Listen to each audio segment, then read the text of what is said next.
আসসালামু আলাইকুম ভিউয়ার্স, আমাদের এখনকার খবরে আপনারা দেখবেন মধ্যবর্তী নির্বাচন ছাড়া কোনো পথ নেই, প্রধানমন্ত্রীর উদ্দেশ্যে ডাক্তার জাফরুল্লাহ। এ নিয়ে বিস্তারিত আরও থাকবে।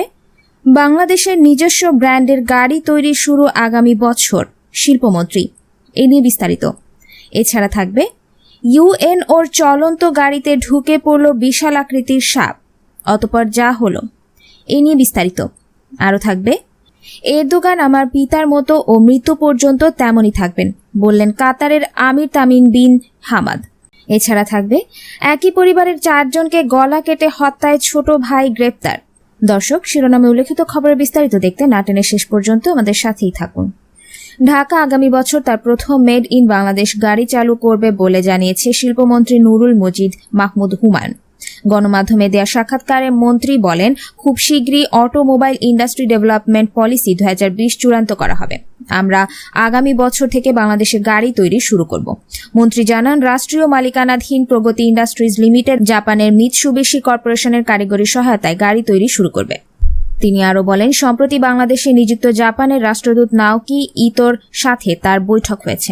বৈঠকে রাষ্ট্রদূত বলেছেন, মিৎসুবিশি কর্পোরেশন সহ জাপানের অন্য অটোমোবাইল শিল্প উদ্যোক্তারা বাংলাদেশে বিনিয়োগ বাড়াতে আগ্রহী। তিনি বলেছেন, জাপানের পক্ষ থেকে বাংলাদেশের নিজস্ব ব্র্যান্ডের মোটরগাড়ি উৎপাদনে কারিগরি সহায়তা প্রদান করা হবে। এছাড়া তিনি বাংলাদেশে অটোমোবাইল এবং লাইট ইঞ্জিনিয়ারিং শিল্প সম্পর্কিত ভেন্ডর শিল্পের বিকাশ এবং বাংলাদেশে একটি automobile testing and research institute স্থাপনে সহায়তা করারও প্রস্তাব দিয়েছেন, বলেন প্রতিমন্ত্রী।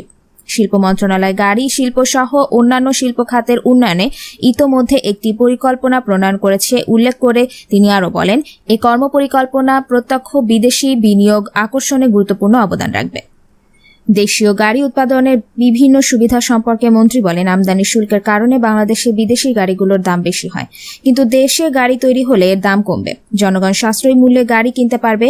দেশের নিজস্ব ব্র্যান্ডের গাড়ি উৎপাদন হলে ক্রেতার অভাব হবে না, বলেন তিনি। শিল্পমন্ত্রী দেশের যুব সমাজকে উদ্ভাবনী কর্মশক্তি হিসেবে বর্ণনা করে বলেন, তরুণদের কাজে লাগিয়ে এই শিল্প গড়ে তুললে দেশীয় চাহিদা মিটিয়ে গাড়ি এবং মোটরসাইকেল বিশ্ববাজারে রফতানির সুযোগও তৈরি হবে। সরকারি কাজে জেলা প্রশাসকের সঙ্গে দেখা করতে যাচ্ছিলেন পাবনার ভাঙ্গুড়া উপজেলা নির্বাহী কর্মকর্তা আশরাফুজ্জামান। হঠাৎ করেই তার চলন্ত গাড়িতে একটি বিশাল আকৃতির সাপ ঢুকে পড়ে। এতে আতঙ্কিত হয়ে পড়েন ইউএনও সহ অন্যরা। পরে ফায়ার সার্ভিসের কর্মীরা দীর্ঘ 6 ঘণ্টা চেষ্টার পর গাড়ির ভেতর থেকে সাপটি উদ্ধার করতে সক্ষম হয়। জানা গেছে, বৃহস্পতিবার রাত 8টার দিকে ইউএনও আশরাফুজ্জামান তার অফিসের কয়েকজনকে নিয়ে জেলা প্রশাসক কবির মাহমুদের সঙ্গে দেখা করার জন্য তার কার্যালয়ে যাচ্ছিলেন। পথে পাবনা শহরের বলিয়া হাল্ট গোরস্থানের সামনে গাড়িটি পৌঁছলে সামনে গ্লাসের ওপর একটি সাপ এসে পড়ে। এক পর্যায়ে সাপটি হেডলাইটের ফাঁক গড়িয়ে গাড়ির ভেতরে প্রবেশ করে। এ সময় আতঙ্কিত হয়ে পড়েন ইউএনও সহ গাড়িতে থাকা অন্যরা। এমতো অবস্থায় 1 কিলোমিটার গাড়ি চালিয়ে চলে যান ইউএনওর গাড়ি চালক। পরে পাবনা এডওয়ার্ড কলেজের সামনে পৌঁছলে সবাই গাড়ি থেকে ভয়ে নেমে যান। খবর পেয়ে ঘটনাস্থলে ছুটে আসে ফায়ার সার্ভিস ও পুলিশ সদস্যরা। দীর্ঘ 6 ঘণ্টার চেষ্টার পর রাত 2টার দিকে তারা সাপটিকে উদ্ধার করে দেখেন একটি বিশাল আকৃতির দাঁড়ার সাপ। পরে সাপটিকে বন বিভাগের মাধ্যমে নিরাপদ পরিবেশে অবমুক্ত করা হয়। ইউএনও আশরাফুজ্জামান যুগান্তরকে বলেন, প্রথমে বুঝতে পারিনি সাপটি কোন প্রজাতির।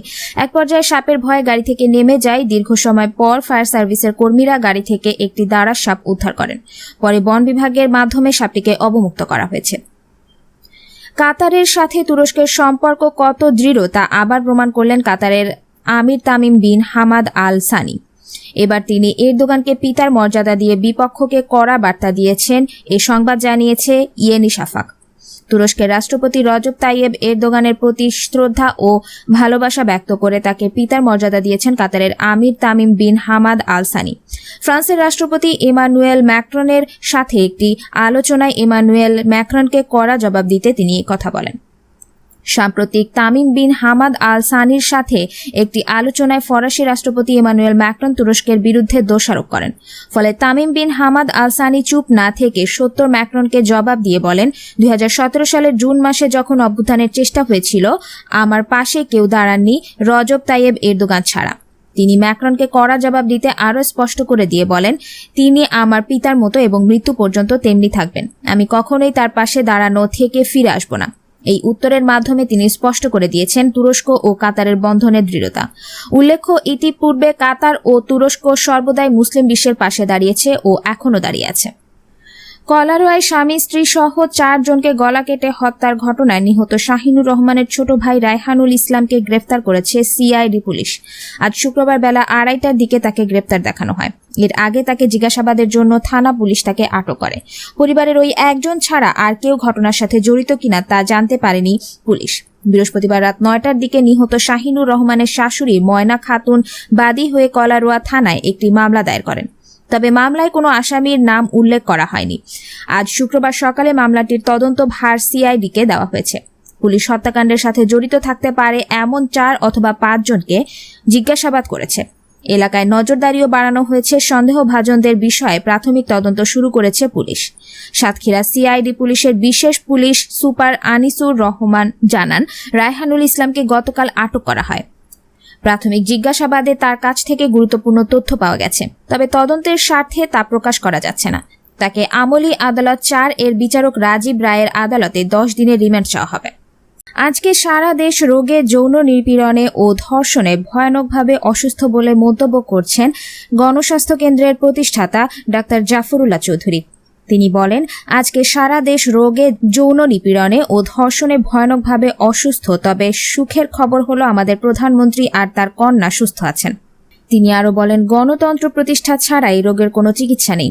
এজন্য কমিশন করে সবার সাথে কথা বলে দেশকে গণতন্ত্র দেয়া এবং মধ্যবর্তী নির্বাচন ছাড়া প্রধানমন্ত্রীর আর কোনো পথ নেই বলে জানান প্রবীণ এই রাজনৈতিক বিশ্লেষক।